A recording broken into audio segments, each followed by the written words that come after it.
Hi YouTube family, so I'm back with another video and I have my real good friend Mr. Babajide here, and we'll be discussing today the process with applying for American citizenship. Hello ladies and gentlemen, my name is Babajide Anifowoshe. I'm from Africa. I'm Nigerian by birth. I migrated to the United States. That's where I can introduce myself.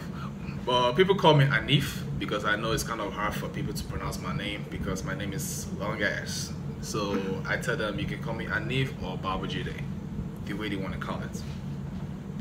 Okay, so the first question, Babajide, because I know it's a long, frustrating process. What paperwork do you need to start the process for American citizenship? First of all, I came to the U.S. in 2012 as a visa lottery. So once you come in to the U.S., they'll give you your green card. Then you go get your social security number. Then after like 4 years, 6 months, then you can apply for your U.S. citizenship. But you have to apply online. Okay, and where can you get the green card from? I actually got the green card when I won the visa lottery back home. Okay. Yeah, because what actually happened was when I go to the port of entry in Texas, right here in Houston, I was put to the office. They look at the necessary details of where I came from. So I just did the necessary fingerprints, signed some documents. It took like 10 minutes. Okay. It took like 10 minutes for them to do everything. Then came out, then I think like let's say minimum of like a month they will send you the green card. Okay. Then you have to go to Social Security to go get your Social Security number. Yes, and so then once you go there, I think they'll ask you for a form of ID. So you give them the green card. Then they'll process it, and they'll not send the Social Security to your home, like on your address. Then you must be in the United States 4 years and 6 months for you to apply. Then you can apply online. 4 years and 6 months to apply for the citizenship? For citizenship, right. Okay. Then you can apply online. Then you have to fill out the application. So what I did was like, I actually filled out the application. And the thing is, to fill out the application, you must be very, very like, how will I put it, like, you must fill it out correctly. Okay. You understand? So this is what I filled it out. I fill everything out. Then they'll give you an option of like if you want to use a lawyer. So okay. The lawyer will like check the whole applications you filled out. Okay. So he will let you know the things that you need to change in the application, which is what I did. So would you advise to use a lawyer when filling out the paperwork for citizenship here in America? It's people's options. Okay. It's people's options. If you want to use a lawyer, that's fine. Okay. If you feel you can do it yourself, that's fine. Okay. Yeah, so I use a lawyer because sometimes you make mistakes. Right. Nobody's perfect. Right. You understand? So and the thing is, I made a mistake in my own. I made a mistake, but it's not on the phone. Yeah, because it's two things. I think I used you can fill it out yourself, or you can use. I think I used one of the companies. I think most of these companies have all these like applications you can fill online through them, but they charge you more than.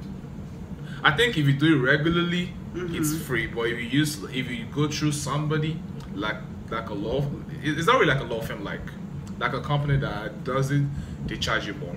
They charged me like almost $200 for the application fee. Oh wow. Yeah, I think that range. Then I filled out everything, so they gave me the option of to add in the lawyer. So the lawyer, the law is not free though. You have to pay for it. Right. So I paid for it. So how much was the lawyer? I think the lawyer was like $80. So the application was $200 for something like that. No, the thing is like going through that person, but if you do it online, it's free. Like if you see everything online, it's free. As in, you have to go to uscis.gov to fill out your application. It's free.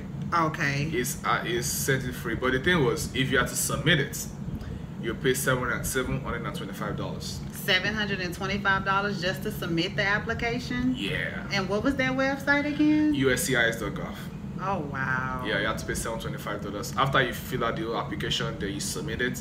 So once you submit it, my own was like they first rejected the first one because I was actually using the credit card, and I was using, you can pay through credit card, you can pay through money order, you can pay through checks. Okay. So I think they were saying, oh, because I use a credit card, so I have to choose one. So I have to choose the money order, which I paid $725. So and I submitted the application. So then I think like a month later, they sent me the recipients that they already acknowledged the application. So they are going to schedule it for biometrics. That's the fingerprinting. But before then, they'll send you a CD. They'll send you a CD and the book to read. Okay. For you to prepare for the interview. Okay. Which is what I did. Then when I went for the biometric, that's the fingerprint. They gave me the other paper like the other one. So then the waiting starts. The waiting takes a year. In Houston, but I don't know other states, but I know that Houston, the highest wait is 18 months. And that's 18 months just to receive an answer back. Yeah, right. Like they'll call you for the interview. So I applied. I submitted mine in July last year. Okay. So my intention was because they will tell you to keep checking online for your status. You understand? So I was checking online. So they were saying, oh, it takes like 18 months for them to call you. So my target then was like next year March. They were gonna call me because there are many people on the list of application. Yeah. Okay. And what building did you have to go to here in Houston to do your fingerprints? Yeah. I did mine on Highway 6. You know the HR block, HR block. Yeah. Yeah, that's where I did mine on Highway 6. Okay. So all I did was I did the necessary thing. I did the fingerprints. That was it. Then they gave me the paper. Then that was where the waiting start begins. Yeah. And if some people are not able to submit the application online, what building in Houston can they go to submit the application? No, they have to do it. They have to do everything. They have to submit the application online. Okay, so it only can be submitted online. Now, no. The thing is, sorry. After you fill out the application, then you send it through USCIS. I've forgotten is it not Phoenix? Somewhere like that. Okay. Oh no, sorry, Dallas. Okay. Yeah, I submitted the application to USPS and it goes to Dallas, Texas. I think that's where their offices. They have an office here, but they don't use it. Okay. Yeah, so you submit it through Dallas. So then maybe then they will not send you back the application like, oh, we received the application, schedule for biometric fingerprints. Okay, so once that process is complete and you receive an answer after 18 months, how long does it take before you're actually sworn in as a citizen here in America?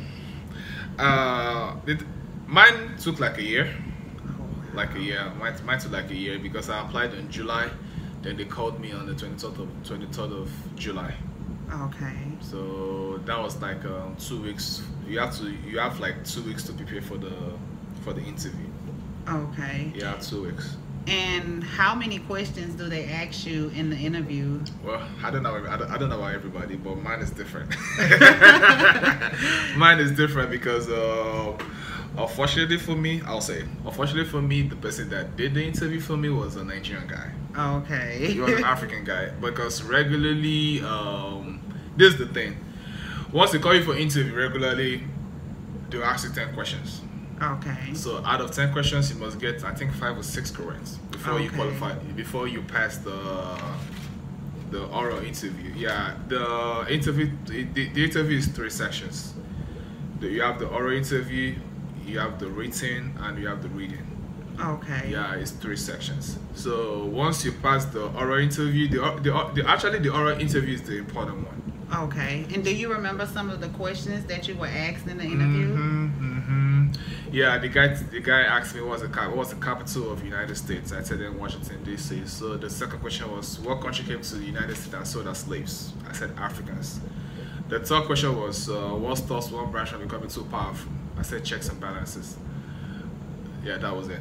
So Okay. yeah, so so it was like, oh, I see that you came prepared. I was like, yeah, I'm prepared. Yeah, Right. yeah, because I remember that day I got in, I was shaking. I was shaking. Yeah, because actually that interview day was there are a lot of people that came for the interview though. Okay. Yeah, there were a lot of people. So that, And not everyone that goes for the interview passed the interview process. yeah, and the thing is, if you don't pass, this is the thing. If you don't pass the interview, you have to wait for like 180 days for them to reschedule you for another interview. 180 days. Yeah. Just for a second interview. Yeah, second interview. That's a long time. Yeah, it's a very long time. So because you know why? This is the thing, because they have other people. Okay. They have other people like that they want to like interview. Mhm. So I think you have to finish with like some set of people. Mhm. Then after that, then they will not call you for the second time. Okay. So now that you are a citizen of the United States of America, give it up for my friend. Y'all. He's a citizen. You're able to travel outside of the country without a time limit, right? Yeah, because with the green card, you can travel, but you must not exceed 6 months. Okay. Yeah. And that's anywhere you go. Anywhere you go. Just can't stay over 6 months. Yeah, you can't stay over 6 months. Yeah, Okay. But once you have your blue passport, you can be in any country for 3 years. Nothing. Okay. Yeah, it's still okay. Yeah, that's it. So that's the advantage and disadvantage of American passport and green card. Right. Yeah, and the disadvantage about green card is that you can't vote. Okay. You can't vote with your green card. You have to be a citizen before you can vote. Mm-hmm. So that's the difference. So that's why I see like America has a lot of privilege, a lot of like advantages. Yeah. So I advise my African people, please. Once you're due for your passport, please go. Go. I have my reasons why I said so, because once you do it, it's gonna help you in the long run. I know some people don't like the United States, but that's fine. But as for me, I like here though. So I know some people want to like, okay, because once you have it, you can travel anywhere in the world. Like you can go to your country and stay there for like a year or two, then come back. So a whole lot of things. I know a lot of my people that have American passports, so they go back home, spend like a couple of years. So whenever they want to come back, most of them come back during the elections. Okay. Because you know American election is November next year. Right. Make sure you vote, please. Make sure you vote. Yeah, make sure you vote. So now I can vote. I can vote whoever I want to vote. Yeah, because I normally watch the news. It's very good to watch the news. Like you need to really know what's going on around you. Yeah, you need to see who's going to improve the country. Yeah, so that I do that most times. Okay, and how does the American passport help you with schooling as far as the enrollment process? Does it give you any benefits with schooling now, or is it still the same? It's still the same. Okay. Yeah, it's still the same, because whether you're American citizen or you have a green card, the school thing is the same thing. If you're as far as you have a green card, you qualify for financial aid, you qualify for loans. The same thing with the Americans. Okay. Yeah, but the disadvantage about being a green card is that, as I said earlier, you can't vote. Okay. Either you can do so. There are some things that green card have been restricted to do. Okay. Yeah. And do you know some of those things with the green card that you are restricted to do? Like I said earlier, you can't vote if you have a green card. Okay. You can't vote. I think if you are traveling back to maybe you are going anywhere out of the United States, you must not exceed 6 months. Okay. Yeah, I think those are two that I can remember for now. I don't know about other things. Okay, so does the American citizenship open up better doors as far as applying for jobs now here in America? Yeah, it is. For now, if you are applying to a government job, you must be a citizen. Let's say, for example, right now you want to be an HPD, you must be a citizen. You want to be a customer, you must be a citizen. Green card, you can work with your green card though, but you can't do a government job with green card. So they'll tell you have to be a citizen. Okay. You have to be a citizen of the United States. Yeah. So like me now, I do security. So at least I can still use my green card to work other companies, but not the government job. Okay. So the advantage. So that's part of the advantage of being a U.S. citizen. Once you're a U.S. citizen, you can work. You can work with the government. You can work with the government. Yeah. Okay. And how long have you been doing security? I've been doing security for like 4 years. I work with different companies. You know, they said they say where the money is, you have to go for it. Yes. That's just it. I started working with Top Gun Security Investigation back in 2014, if I can remember. I started working security because I wasn't working for a long period of time. So I started with them. They started with $9 an hour. But man, it wasn't easy though. Like, though I didn't know how security is though, but at least I got used to it when I started. So then I was, the thing is, I was changing jobs. Let me lie to you. I had like so many jobs that I did, but I understand you have to hustle. I have to hustle, like, yeah. Right. And being that you know, at the time you were not a citizen, I know it was even harder on you to find employment. Yeah, especially in Houston. Yes. Houston is hard to. There are jobs in Houston though, but man, yeah. This is the thing about this. I don't know about you though, but about me. If you apply for a job, you have to keep calling them. Oh yeah. Is there any opening? Because the way I think sometimes, I think that once you apply to all these jobs in Houston, they will be the one calling you. But right now, it's the other way around. Right, and that was the same thing for me too. I mean, people say, "Oh, Houston is the place that's full of jobs," but it's not. You come here, it's not. It's very hard. It's you know, hard. Yeah, it's hard. Like, right. I don't know. Maybe it's the population though. Yeah, it is. Yeah, the population of people over here are just way too much. Yes. Yeah, it's just way too much. And the jobs that are available is not like, oh, what they paying you $8 an hour? What they paying you $10 an hour? Like, it's man, not enough to sustain. Like, man, $10 an hour? That's like, man. Yeah. And is it anything else that you can think of that you would like to I guess tell the people as far as anything else that they would need to apply for citizenship? Or... Yeah, so after you do your biometric and they call you and you pass the this is the thing, after you pass the oral interview, then they would tell you to write what is on it. You have once you go to the office, you have like an iPad in front of you, so they will tell you to like read what's on the iPad. They actually want to know maybe you know how to speak English. Okay, so you have to know how to speak English. That's a requirement. Yeah, that's a requirement. You have to know how to speak English. Okay. So don't worry about the accents. Don't worry about the accents. Because I know people who want to form accent. I don't form accent though, because this is how I talk. Maybe because I'm in America. I know if I'm in Nigeria, I know the language I speak to my people. Right. Yeah, because I don't want to be like I'm speaking American in my country. I'll be like, is this guy normal? So after the oral interview, after you read it, they'll tell you to write what is on the through the keypad. So that was it. Then they'll tell you that you passed. After you passed, and I think after like a week later, they sent me the letter for the oath ceremony, which was actually yesterday. Yeah, so Babajide was sworn in as a United States citizen of America on yesterday, you all. Yeah, thank you so much. Thank you. My friend is a citizen, you all. So Houston Police Department, Dallas Police Department, if you run across this video, my friend is qualified and he meet the requirements. So please give him a chance, give him an opportunity, please. I pray, please. Please.